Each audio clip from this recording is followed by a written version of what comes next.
Corona virus के खिलाफ युद्ध के लिए हम तैयार हैं। जी हां, अलीराजपुर जिले में कोरोना वैक्सीन आने के बाद कलेक्टर सभा कक्ष कलेक्टर सुरभि गुप्ता ने पत्रकार कार्यशाला का आयोजन किया, जहां कलेक्टर ने कोरोना वैक्सीन संबंधित बातों को पत्रकारों के साथ साझा किया। वह बताया कि कोरोना वायरस को हराने के लिए अब जिला पूरी तरीके से तैयार है।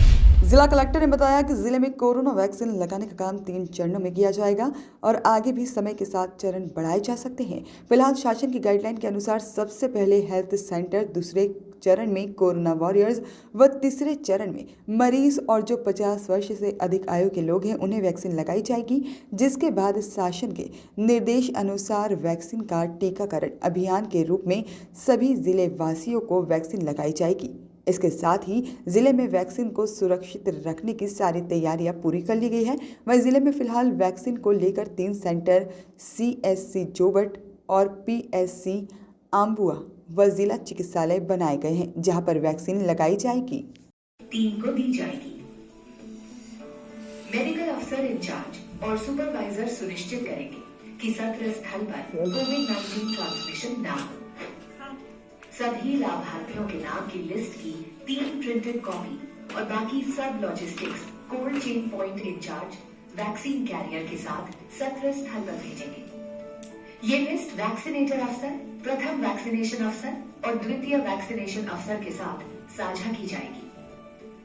जैसा कि आप देख सकते हैं, टीकाकरण स्थल एक चुनाव बूथ की तरह ही दिखाई देता है। इस स्थल पर कार्यरत कर्मचारी अलग अलग गतिविधियों के लिए जिम्मेदार होंगे, जैसे टीकाकरण के लिए आए लोगों की पात्रता की जांच करना, स्थल पर भीड़ का प्रबंधन करना, लाभार्थियों को सत्यापन करना, कोविड-19 वैक्सीन लगाना, लाभार्थियों की टीकाकरण में सहायता करना।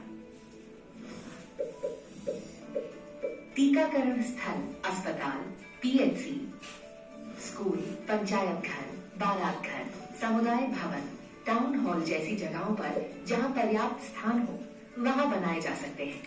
सामाजिक दूरी बनाए रखने के लिए और इस स्थल पर होने वाली बाकी सभी गतिविधियों के सुचारू संचालन के लिए अगर जरूरत हो तो टेंट इत्यादि लगाकर अस्थायी शेल्टर भी बनाए जा सकते हैं। एक आदर्श टीकाकरण स्थल का लेआउट कुछ इस तरह होना चाहिए। अगर संभव हो तो टीकाकरण बूथ के लिए एक अलग प्रवेश और निकास होना चाहिए। हर टीकाकरण स्थल में 3 कमरे या क्षेत्र होने चाहिए। पहला कमरा प्रतीक्षालय होगा, जहां लाभार्थी टीका लगवाने के लिए अपनी बारी का इंतजार करें। दूसरे कमरे का उपयोग टीकाकरण कक्ष के रूप में किया जाए, जहां टीकाकरण होगा। और तीसरा कमरा ऑब्जर्वेशन रूम होगा, जहां लाभार्थी टीकाकरण के बाद आधे घंटे तक रुकेंगे। इन सभी कमरों में आदर्श रूप से 2 दरवाजे होने चाहिए, एक प्रवेश और एक निकास के लिए। सुनिश्चित करें कि टीकाकरण स्थल पर लाभार्थी निर्धारित दिशा में चले, एक दूसरे का रास्ता नहीं काटे। इसके लिए निर्धारित दिशा में तीर के निशान या पैरों के निशान इस तरह से लगाए जा सकते हैं। लोगों के बीच हर समय शारीरिक दूरी बनी रहे। ये सुनिश्चित करने के लिए 2 गज की दूरी पर घेरे बनाएं। टीकाकरण स्थल के कमरे हवादार होने चाहिए, जिसके लिए कमरों की खिड़कियां खुली रखें।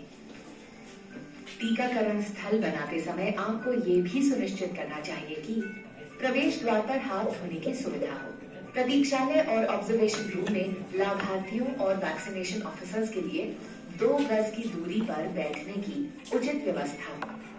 टीकाकरण कक्ष में एक समय पर केवल एक ही लाभार्थी अंदर जाए। लोगों को कोविड से बचाव की जानकारी देने के लिए पर्याप्त संख्या में सामग्री हो। आइए देखते हैं कि टीकाकरण कक्ष बनाते समय किन बातों पर ध्यान देने की जरूरत है। ये अभी निर्धारित नहीं है, क्योंकि अभी ये पूरी तरीके से डिपेंड करेगा कि वैक्सीन की अवेलेबिलिटी हमको कितनी जल्दी हो पाती है। और जैसे जैसे वैक्सीन आएंगे, जिस संख्या में वैक्सीन आएंगे उस संख्या में हम उसको सेशन साइज प्लान करके सेशन लेंगे। कितना स्टाफ लगेगा? देखिए, अभी पहले चरण में क्योंकि हमारे 3 ही साइट शुरू हो रहे हैं, तो 3 साइट में 1 में 4 की टीम, विच मीन्स की 12 लोगों का स्टाफ इस पूरे काम में लगेगा। लेकिन सक्सेसिवली जब वैक्सीन की अवेलेबिलिटी इंक्रीज हो जाएगी तो उसमें जाहिर है कि जितने सेशन साइट्स होंगे उसके हिसाब से स्टाफ की संख्या बढ़ जाएगी। इम्पोर्टेंट बात यह है कि हर साइट पे 4 वैक्सीनेटर्स की टीम होनी है। जो हमारे AEFI सेंटर्स हैं जो कि इन्फेक्शन कोई एडवर्स इंसिडेंट्स फॉलोइंग इम्यूनाइजेशन होता है उसको हैंडल करने के लिए वो डॉक्टर्स की ड्यूटी रहेगी। और इसके अलावा आवश्यक जो हमारे जो वैक्सीन को कैरी करने के लिए लोग हैं इनकी ड्यूटीज लगनी है। इसके अलावा सुपरवाइजरी जो स्टाफ है और सुपरविजन ऑफिसर्स की ड्यूटीज लगनी है। इस प्रकार से ये पूरी व्यवस्था बनाई जाएगी। कितने लोगों का स्टाफ होगा ये इस बात पे निर्भर करेगा कि कितने सेशन साइट्स प्लान है और कितने लोगों का वैक्सीन किया जाना है किसी एक चरण में। मैम कोई चार्ज होगा या निःशुल्क रहेगा? देखिए वर्तमान में जो व्यवस्था है ये निःशुल्क है और इसमें आगे शासन के जैसे निर्देश आते हैं वो हम आपको कम्युनिकेट करेंगे। सभी को लगेगा? नहीं देखिए वैक्सीन स्वैच्छिक है।